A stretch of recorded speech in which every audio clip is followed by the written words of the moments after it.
Oh, hey friends. Thanks for coming in. I am Ren Navarro. I run Beer.Diversity, which is under Beer.Diversity group. I'm really excited to do this. Euan has taught me a lot over the last year, and we did this in Halifax, and it's been unbelievable. I don't want to say it's life-changing for me, but it's life-changing. So I will let Euan introduce himself. Thanks, Ren. Yeah, the feeling's mutual. When Ren and I first met in Halifax, we had chatted very, very briefly in Calgary at a session she had done there on diversity and safety inside of breweries.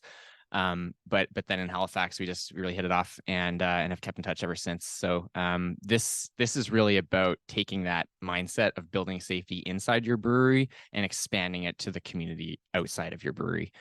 So we'll go ahead to a quick land acknowledgement here. It's going to be a little bit different than what you might be used to.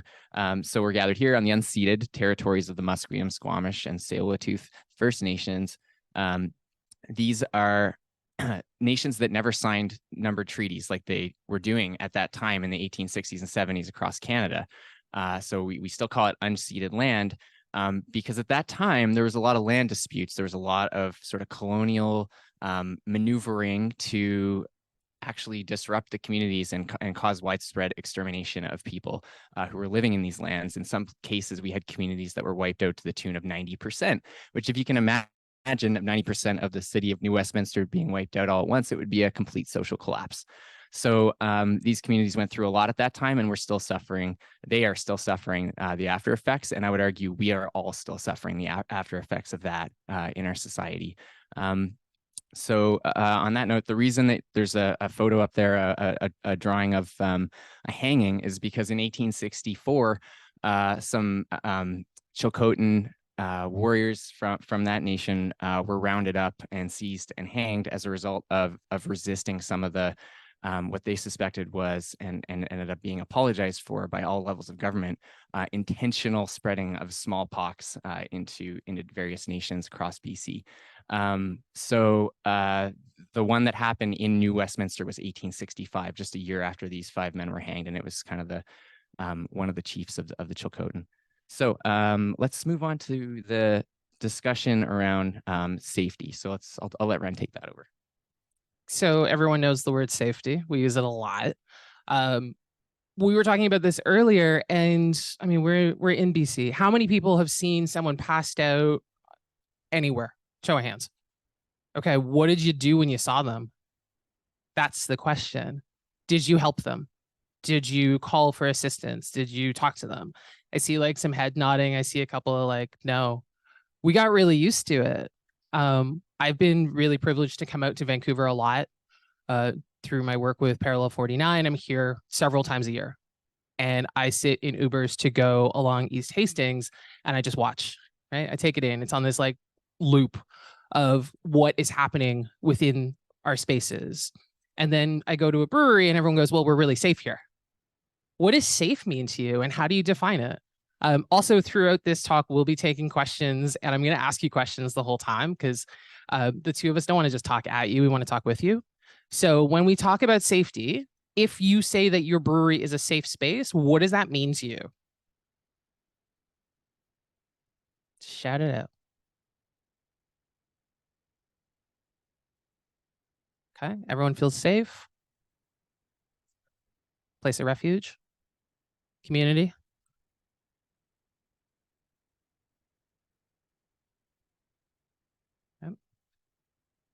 Okay. There was a place of support. If something goes wrong, you can talk to management and feel supported.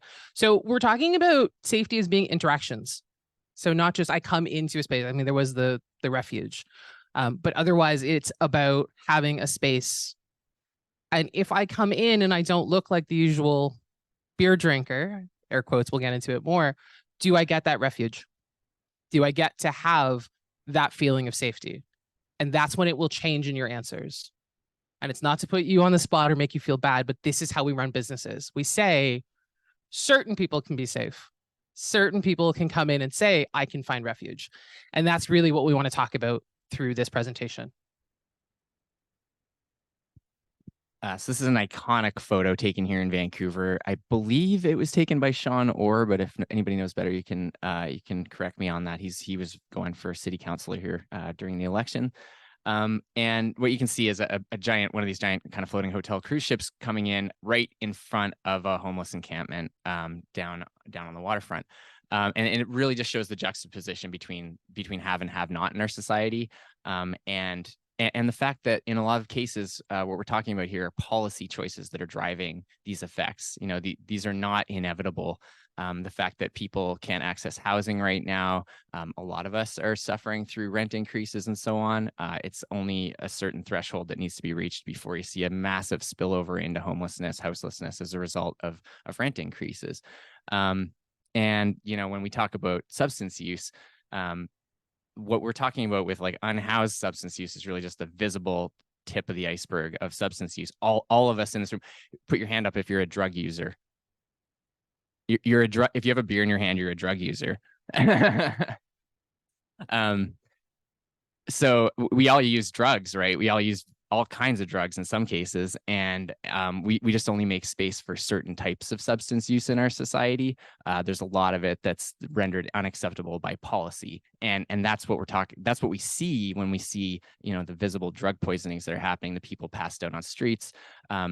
They don't have safe spaces to use. They don't have safe people to use around in a lot of cases. And so a lot of this use is pushed into back alleys or into, like, you know, a little alcoves in front of stores where they can get away from the wind and hopefully get away from the cops for 5 minutes. So there's a lot of things we can do about this. We're just not doing them. So prohibition is weirdly my favorite thing to talk about. If we remember, it was a period of time where you just couldn't have alcohol. That's how people always put it. You could have alcohol if you had money. If you were really rich, you had it in your house. If you didn't have money, it was illegal for you, which meant then you were drinking like basically battery acid type things, you know, moonshine that made you go blind at best. And it was a controlled substance. But again, talking about the haves and the have-nots, it was controlled for some and not for all. So KKK basically used this to really push through into marginalized and underrepresented areas. Because again, back to the haves and the have-nots when it's controlled. So we talk about prohibition as being affecting for everyone. A lot of those who were affected at this period of time were people of color. They were Black folks. They were people who were running successful bars that were not white. And so they were the ones who were villainized. And KKK basically came in to save the industry and make it safe. So again, when we're talking about this notion of safety and, like, you know, who is given access to things and who is demonized for the use of it. We all know the term pouring one out for a homie. Okay, so that actually has religious connotations in Black spiritualism, because what you are doing is you're pouring it out for the soul of your dead family member. We're not, you know, recreating a Snoop Dogg video every time this happens, but it's become this mocking thing where it's a really important piece. And so we take these issues and we mock it or we marginalize and we say, well, I don't understand it, so obviously it's ridiculous. And, like, you know, I'm gonna pour one out for my homie. Yeah, I'm pouring one out for my homie, but I'm pouring one out for my great-great-grandmother who made changes that made my life more important, that taught me what I needed to do and what I needed to go forth. So when we mock and we disparage, things like this happen because a status quo needs to be protected. And prohibition is still a thing that happens. We talked about, you know, it got repealed and everyone celebrated. There is still a prohibition that happens. We're all drug dealers and we're all pushing something, but we decide who gets our product. When we go back to the whole safety and we go back to who gets to be safe in your space, you as the drug dealer decide who gets your stash. And at this time in the 1920s, there was a very specific target group for these measures, and it was because there was a lot of immigration from Eastern and Southern Europe. You can look this up. The History Channel and all these other kind of like mainstream history organizations have done a lot of work actually uncovering this history. And so the KKK got really strong at this period because they were harnessing this anti-Eastern European, anti-Southern European. So we're talking like Italians, Poles, Ukrainians, all this sentiment that had built up, this resentment about like they're taking their jobs, they're coming in and taking up our space and all this stuff. They weaponized that sentiment in the form of a policy, which was alcohol prohibition. Thankfully, only lasted 3 years in Canada for most of Canada, PEI till the 1950s. But most of Canada got rid of it pretty quick. The US continued all the way into the 30s, and that allowed, obviously, Al Capone and other organized criminal syndicates to flourish in the exact same way that we're seeing with opioids, with methamphetamines, all this other stuff that actually all used to be legal in Canada and sold over the counter at one point in our not too distant history. The other way that alcohol prohibition was weaponized was against Indigenous people from very early on. The very, very first drug policy in Canada was brought in 1884 as an Indian Act amendment. And it was effectively used to criminalize Indigenous people for drinking. So they weren't allowed to sell, they weren't allowed to buy alcohol. If they were caught, they would be thrown in jail. It was used to corral them into the reserve system that had just been brought in as of 1876. And so they needed all these tools. You know, the governments of the time needed all these tools to maintain the reserve system, to maintain the Indian Act and continue to marginalize and oppress Indigenous people so that the land occupation would be successful. And this really ramped up in Western Canada. So when we talk about like the history of drug poisoning, how it's linked to Indigenous oppression, a lot of the reason that we're seeing it affect Indigenous populations in Western Canada, really from Ontario west, so much more severely, is because of that more modern history of land occupation that was really ramped up at that period to get the railroad built and everything else. So this is a drawing that a friend of mine in Calgary did earlier this year, and I think it really captures a lot of what we're talking about when we have these public conversations around unhoused individuals. So Kate, you know, has these two people kind of walking through this cityscape with a couple of folks sitting beside them and kind of being ignored, but they're talking about how they don't feel safe. You see this often. It's like, I don't feel safe going downtown anymore. I don't feel safe. You know, like engaging with people who like might be in some sort of like psychosis or something like that. But the sad thing about it is like the people that are truly unsafe in that situation are the ones that you're discussing, you know, when you are kind of referencing your own lack of safety. Those people are at imminent risk of death in a lot of cases because every day can be a survival game. In Calgary and Edmonton right now, we're going into winter again. Last winter was the worst year we ever had for frostbite deaths, frostbite injuries and freezing to death. So that's just one example of how this sort of thing plays out. And the lack of warm spaces, the lack of safe places at all to use. They're being pushed out of transit stations. They're being pushed out of libraries. They're being pushed out of, you know, every kind of last refuge that existed in society for public space. That renders them very, very unsafe on really like an hour-to-hour basis. So yeah, that's kind of all I want to say. But do you want to add anything there? This is directly from the Vancouver homelessness in Vancouver report that was released in 2020. They're doing, you know, at an institutional level, they're actually doing some good work around this. And I just want to flag here that there's no mention of substance use here because people almost exclusively do not fall into houselessness because of substance use. Usually substance users are a very rational response to circumstances that they're going through, whether it's, you know, domestic abuse issues or unaddressed mental health issues, or they're just having a really hard time at home for whatever reason. Then, you know, the rental increase, all this other stuff that we've been talking about with housing costs and everything. That's the sort of thing that can spiral into houselessness. But like using drugs is almost never the reason why anybody falls into houselessness. It's usually just a response to circumstances. Yeah, and I think that when we talk about lack of supports and then the lack of affordable, safe, and stable housing, there's so much more that goes with it. So people in the room, how many of you have benefits? Okay, this is the most people I've ever seen with benefits. How's your drug plan? How's your drug plan? It's good? How's your mental health coverage?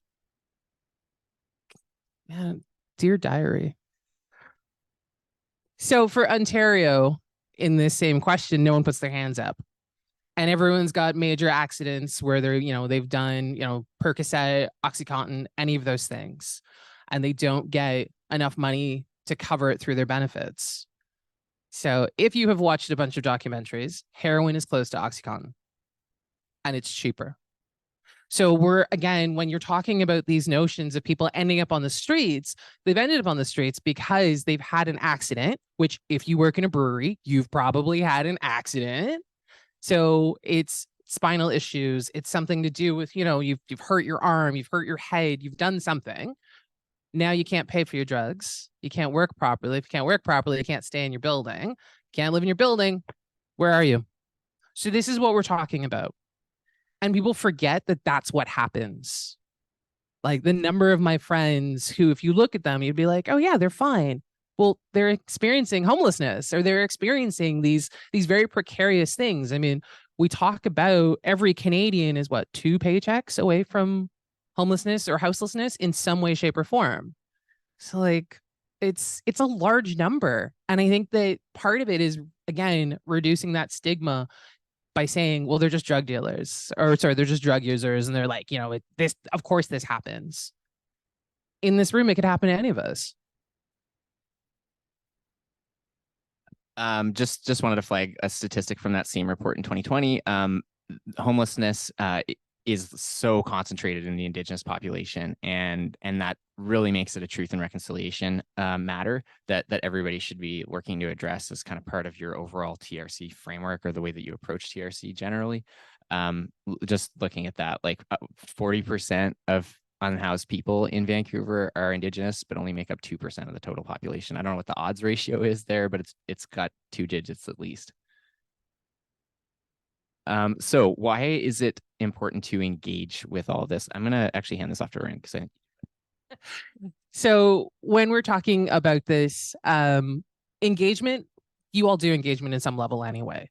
So we're talking to folks to have them understand what's going on. And, the same as the opening question, how many people walk past someone who's passed out on the sidewalk? Depending on where your brewery is, it might be that someone's like, yo, I just walked past a couple of people. Okay, great. What did you do? And it's not one of those, I want you to feel bad about it. What did you do? Did you think about it? Because in certain parts of this city, it's a non-thought. I just stepped over them. I just walked in for a beer. I'm like, cool. Okay, then let's have a conversation. Talking about, the voice of reason, having this reactionary discourse. Again, I'm not asking you to all suddenly like stand up and start screaming at people when they walk into your tap room, but understanding who's around your neighborhood. We talk about ourselves as a craft beer community. Do you know the community that you inhabit as a tap room or as a brewery? And if the answer is no, then you have some homework to do. You need to know who's around, and you need to know when they're not around.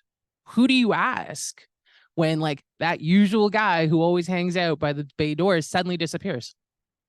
So ensuring that right? So community cannot just be in the building. It has to be on your property and your surrounding properties.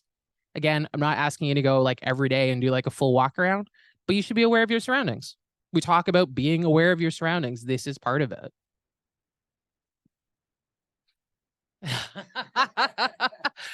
Staff safety. So again, talking about this whole safety thing, what does it really mean? Especially when we're talking about policing. So if something goes down, is your first reaction to call the police? And is that the correct decision to make? 9 times out of 10, it is the worst thing you could do. Yeah, please no. Making sure that your staff understands, because we're also taught on how to de-escalate situations, right? If someone is drunk in your tap room, you've talked to your staff about how to deal with that. So if someone is in crisis, again, I'm not asking you to put yourself into a situation that is like unsafe, but take a moment before you're like calling the cops. Is there a 311? Is there some outreach? Is there someone you can talk to? Take bystander training. Stacey's in here from Good Night Out Vancouver. If you have not talked to her, please talk to her. Like make sure that you have tools and that you have ways to talk to people.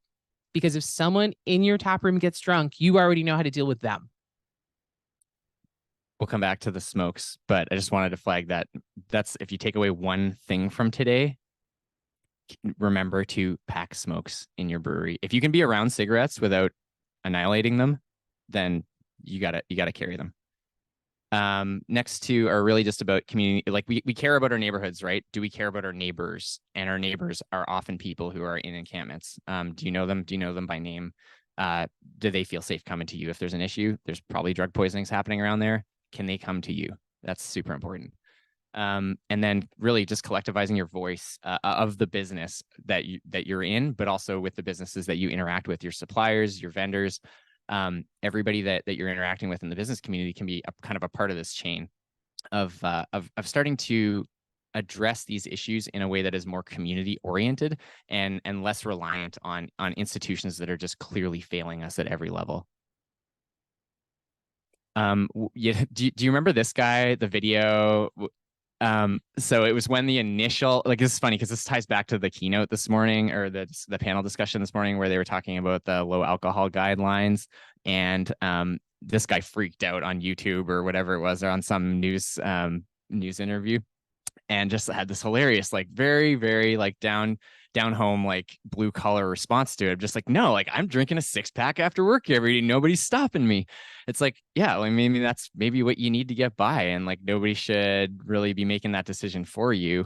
So the kind of the farther that we veer into this like neo-prohibitionist thinking, again, like I'm in full support of having grown-up discussions about alcohol consumption, but I think that we're getting into a point where these sorts of things are going to be pushed on people in a way that is unhealthy and might actually cause a lot more problems than it could possibly solve, which I know from looking so closely at the opioid prohibition problem that we're dealing with right now. We have a lot of harm reduction in alcohol manufacturing already. Arguably, we need more. But if you just look at those 5 listed items right there, those are all the bedrock of harm reduction that alcohol is built on. And that's been true ever since the 1920s, when alcohol was re-legalized after 3 painful years of prohibition, where people were dying from unnecessary and unintentional methanol poisoning, just like the fentanyl crisis today.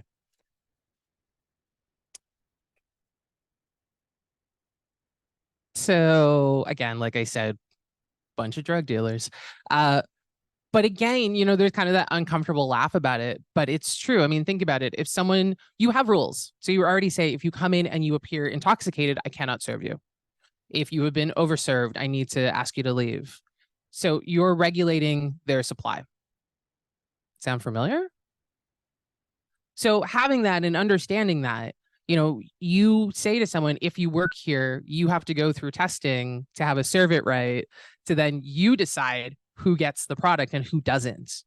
And then you decide, okay, do you want high ABV? Great, I'm going to pour it in a smaller glass for you.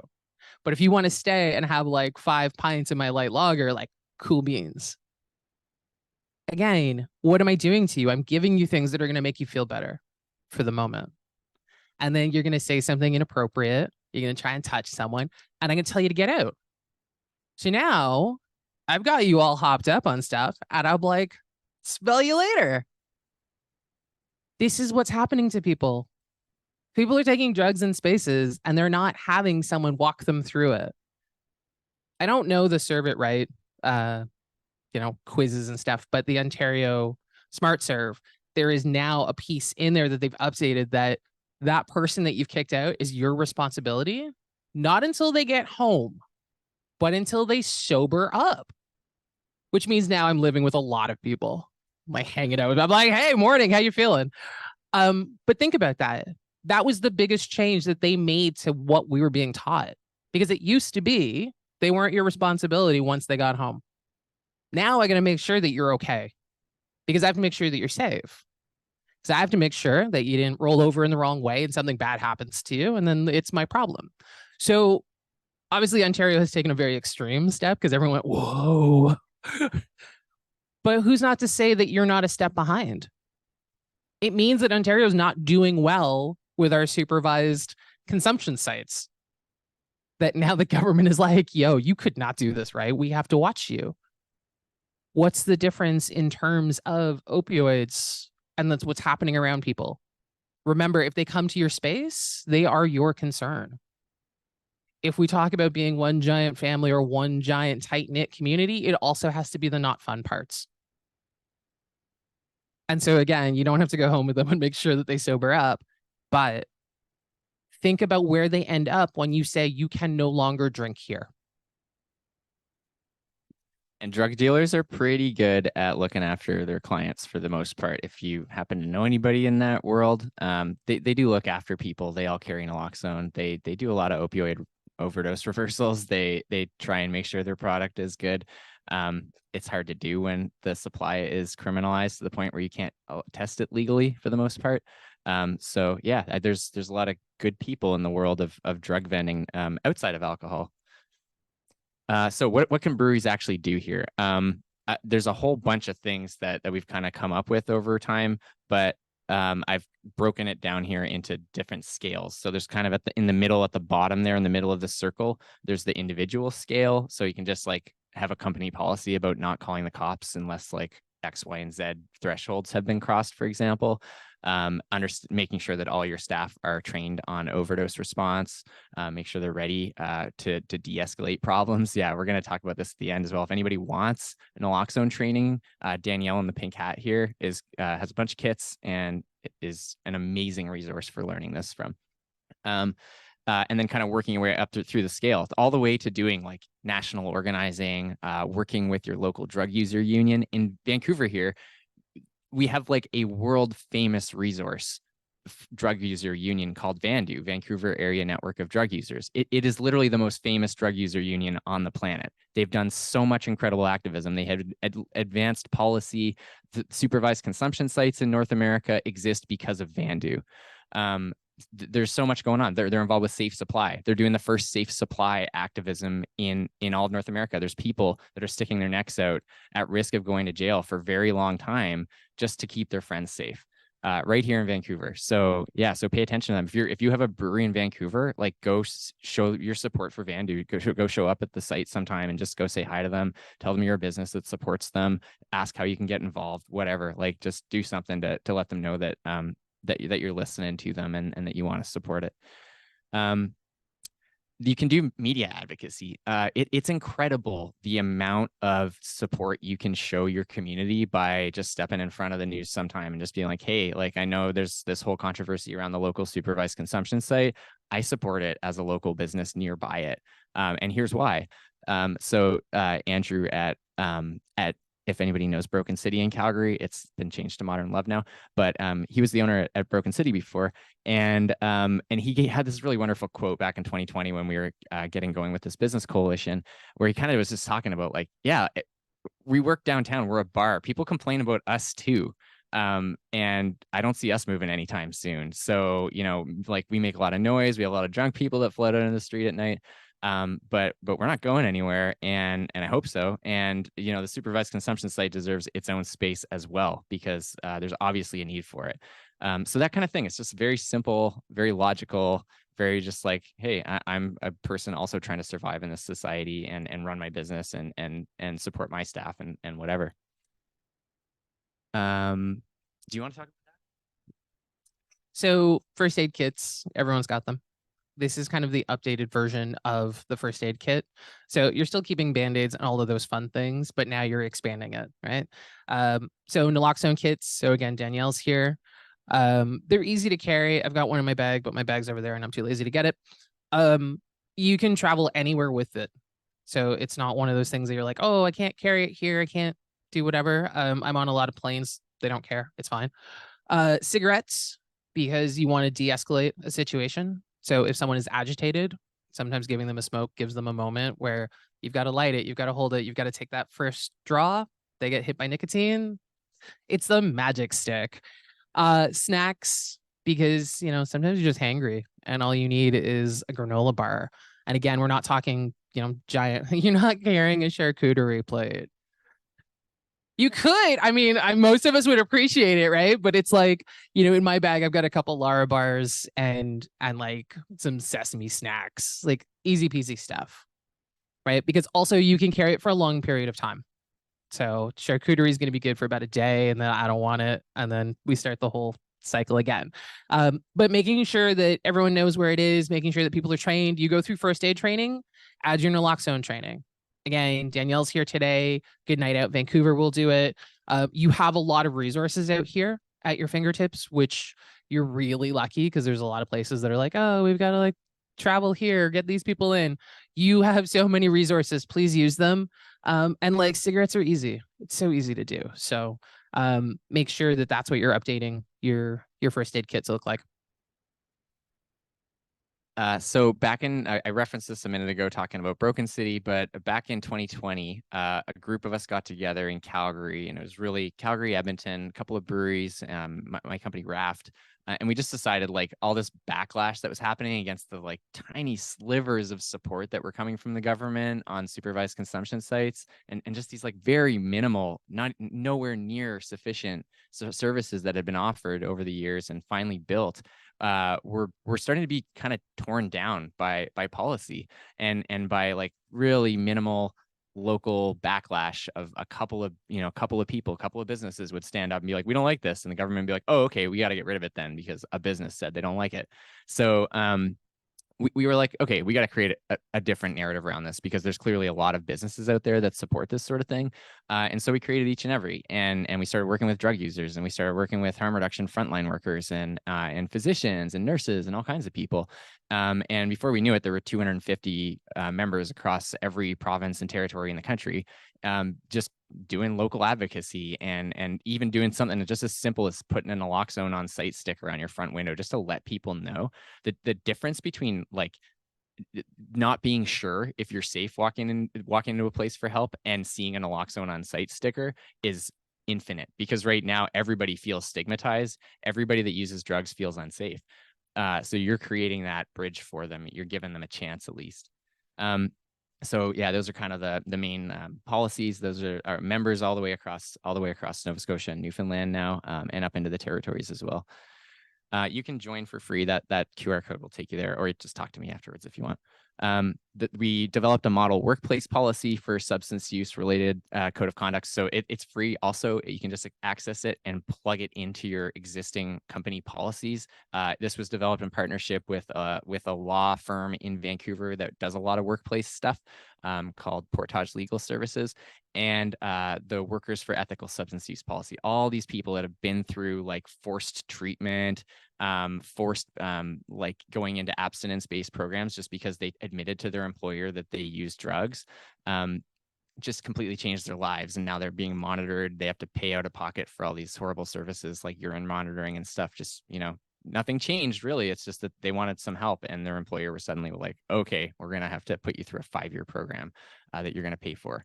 So so we developed this with them. It's a really cool policy. It involves all kinds of elements, really centered on harm reduction, being trauma informed, making sure you're looking after your workers and not putting them into something that is not good for them. Here's some other resources I'll flip through quick. If you want to have all the arguments in favor of supervised consumption sites, this is developed by the University of Alberta's Elaine Hishka. She's a Tier 1 Canada Research Chair. She's basically one of the most lauded drug policy experts on the planet. Safe Supply, NSSAPS.ca. That's a really good evidence. It's building all of the evidence on Safe Supply and centralizing it in one place. So it's happening really fast. There's an avalanche of science being done on Safe Supply in Canada right now. People do not like to see it because the people that are kind of pushing against all this are really doing their best to just discredit the doctors that are involved with this stuff, discredit the drug users. Unfortunately, the data is showing everything that everybody's been saying about Safe Supply for decades now. It's being proven in front of our eyes. And then non-police mental health crisis response. That's Jamie Livingston out in Halifax. He's doing some phenomenal work around that, really consolidating how we can do other things than calling the police all the time, to bring different types of people, community-based programs into our communities. We're in Vancouver, so I got to mention Crackdown. Crackdown is like the most important podcast I can name. It's doing incredible policy analysis from a drug user perspective. I can't say enough good things about it. Definitely follow that if you listen to podcasts. Here's a bunch of books that are really great. Good starting points. I wouldn't say it's like the end all and be all of books, but these are good ones. Fighting for Space is a history of drug user activism in Vancouver. Beautiful, beautiful story. Really worth checking out.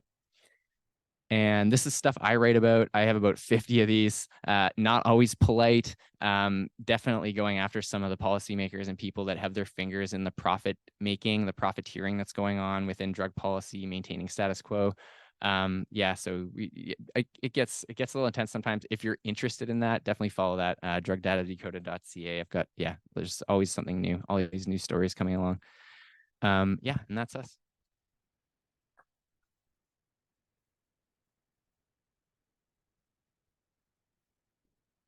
So we've got 5 minutes, but basically I'm going to say go talk to Danielle and get some training, get a kit. These are the places to find us at.